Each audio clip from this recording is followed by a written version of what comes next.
bonjour. Je voudrais d'abord remercier le Maroc pour avoir organisé cet événement AMCEP et pour l'hospitalité dont vous faites preuve déjà depuis quelques jours. Dans le cadre de l'accompagnement des investisseurs et des employeurs dans la satisfaction de leurs besoins RH, j'ai fait une petite recherche de nos données dans l'enquête AMCEP. Quel est le contexte de cette enquête? Tous les 3 ans, l'AMCEP organise une enquête avec tous les membres, les SPE qui sont membres de l'AMCEP, mais nous envoyons aussi cette enquête à d'autres SPE dans le monde. Cette année-ci, pour l'enquête 2014, nous avons étendu le champ de l'enquête vers une étude approfondie sur les services publics d'emploi dans le cadre de la stratégie de l'AMCEP qui voulait que l'AMCEP devienne la référence mondiale pour les services publics d'emploi de par le monde. Cette enquête a été réalisée en partenariat avec la Banque interaméricaine du développement pour obtenir une meilleure couverture de la région Amérique, région qui pour l'enquête 2011 n'avait pour ainsi dire pas répondu. Nous avons aussi eu l'aide de l'OCDE et d'universités pour utiliser des synergies d'experts. Le focus de l'enquête a été mis sur la capacité des SPE à délivrer des prestations structurées, à collaborer avec des partenaires et à intégrer des services aux demandeurs d'emploi et aux employeurs. Aujourd'hui, je vous propose de voir ce que l'enquête peut nous apprendre sur ce service aux employeurs. Ceci est une petite brochure de notre enquête. Donc le livre a la même couverture. Je vous invite tous à le télécharger. Vous pouvez le télécharger sur notre site web AMCEP. Donc en général, le taux des réponses était de 69% et demi. Nous avons envoyé l'enquête à 105 SPE différents et 73 pays ont répondu. D'un point de vue régional, pour l'Afrique, 13 SPE ont répondu, c'est-à-dire 68% et demi des pays africains à qui nous avons envoyé l'enquête. Pour la région Moyen-Orient, pays arabes, c'était 60%, c'est-à-dire 3 SPE. Pour les Amériques, 88,9%, l'Asie-Pacifique, 72% et l'Europe, 58%. En ce qui concerne la région Afrique et la région Moyen-Orient, pays arabes, le taux de réponse était moins élevé qu'en 2011. Et c'est alors qu'on se rend compte que les partenariats que nous avons sont importants pour remplir l'enquête. L'enquête 2011 avait été coordonnée au secrétariat par notre consultant de la région Afrique. Maintenant, c'était notre consultant de la région Amérique et on le voit dans le taux des réponses.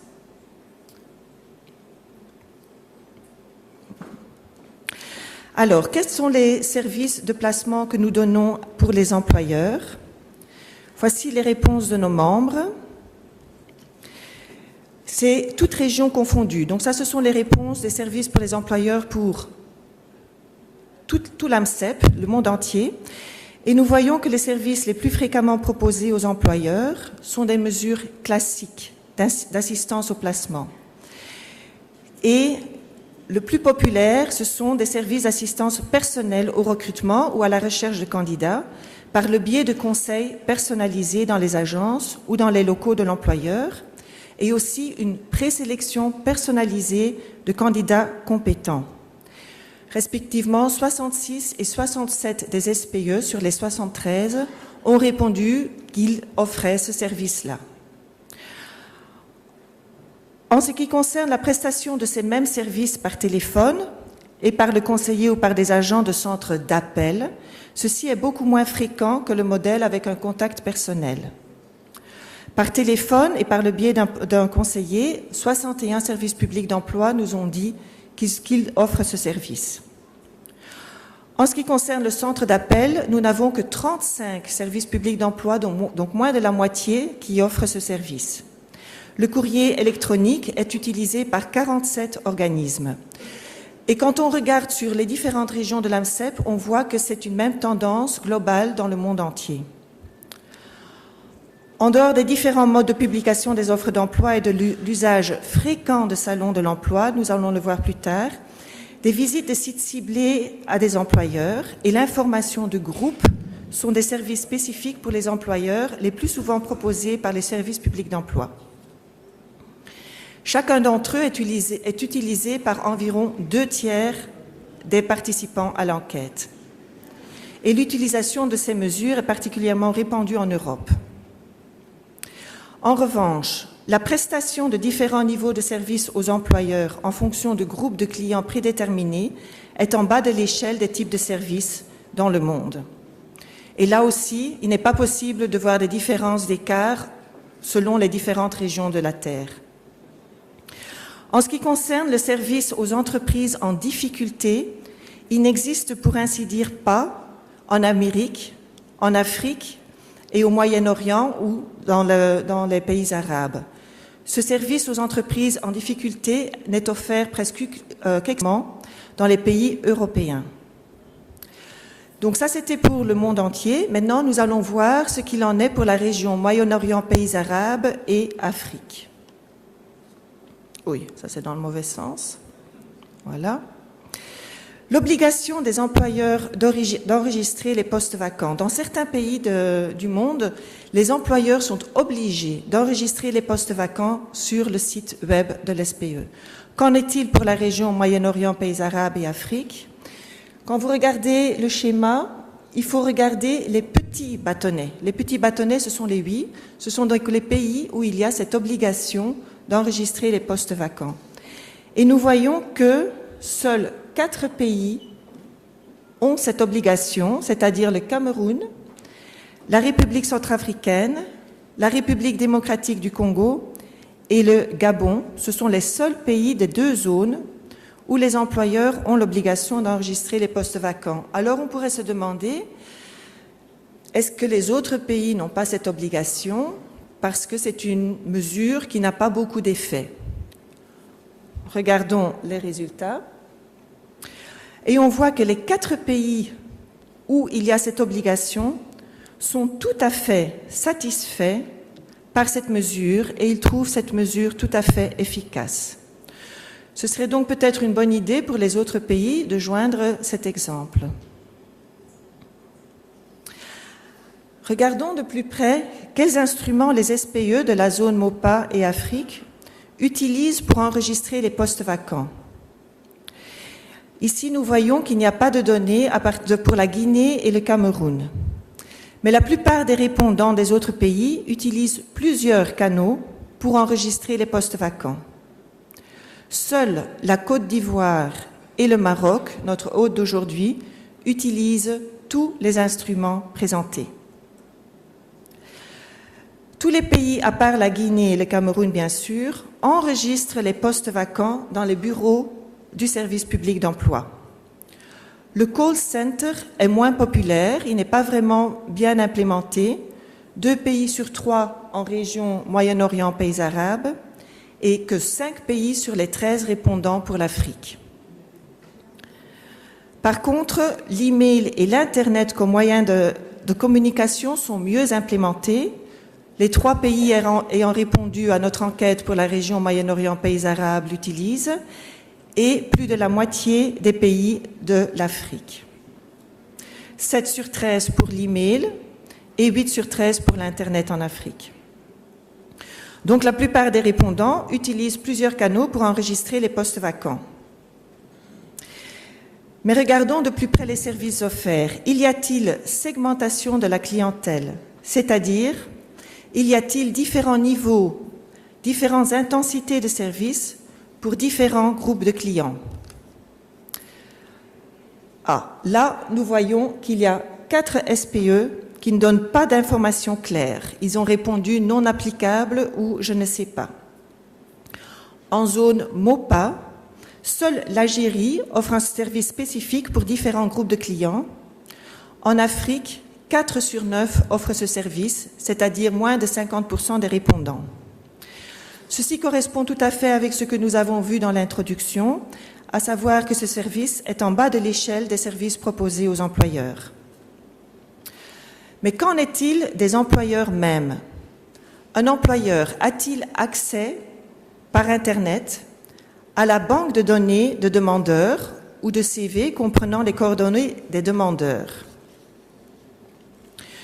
Nous voyons ici, c'est pas la bonne, voilà. Nous voyons ici que 5 pays africains et un pays de la zone MOPA offrent cette possibilité. Si vous voulez implémenter cette possibilité dans votre SPE, comme l'AMCEP est une organisation échangeant des bonnes pratiques, vous savez, et que vous ne savez pas trop comment implémenter cette mesure dans votre pays, vous avez ici les pays qui le font et chez qui vous pouvez aller chercher de bonnes idées.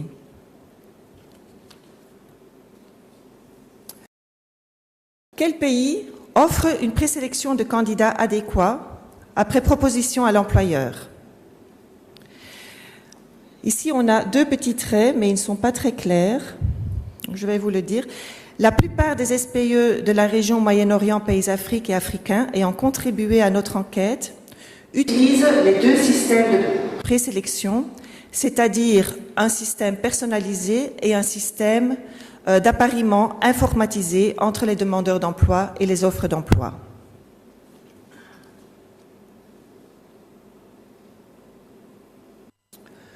En ce qui concerne l'information de groupe ordonnée par l'employeur pour les travailleurs adéquats, 6 pays africains et l'Algérie dans la zone Moyen-Orient, Pays arabes utilisent l'information de groupe ordonnée par l'employeur pour les travailleurs adéquats.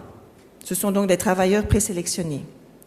Par expérience, je sais que ce système est très pratique dans les cas d'embauche massive, qui est le sujet de notre conférence de ces 2 jours. Cette méthode n'est pas chère, elle est facile à organiser et permet d'informer de façon approfondie beaucoup de travailleurs en un très court laps de temps. Surtout si, après la séance d'information, on demande aux travailleurs sélectionnés si le job proposé les intéresse pour finir, oui ou non. C'est une façon très facile de mettre à jour les banques de données pour savoir quelle profession particulière intéresse les travailleurs.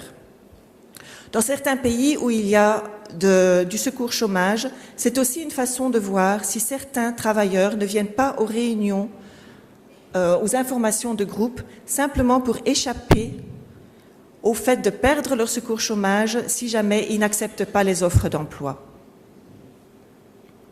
Car dans certains pays, certaines personnes utilisent le secours chômage pour être en ordre avec la sécurité sociale, et pour le reste, ils ont leur propre petit business et ils travaillent dans l'informel. En plus, après ces informations de groupe, quand on demande aux employeurs s'ils sont intéressés, au moins on est sûr de ne pas envoyer des candidats non motivés à l'employeur pour la séance d'entretien d'embauche, ce qui fait gagner du temps aussi bien à l'SPE qu'à l'employeur.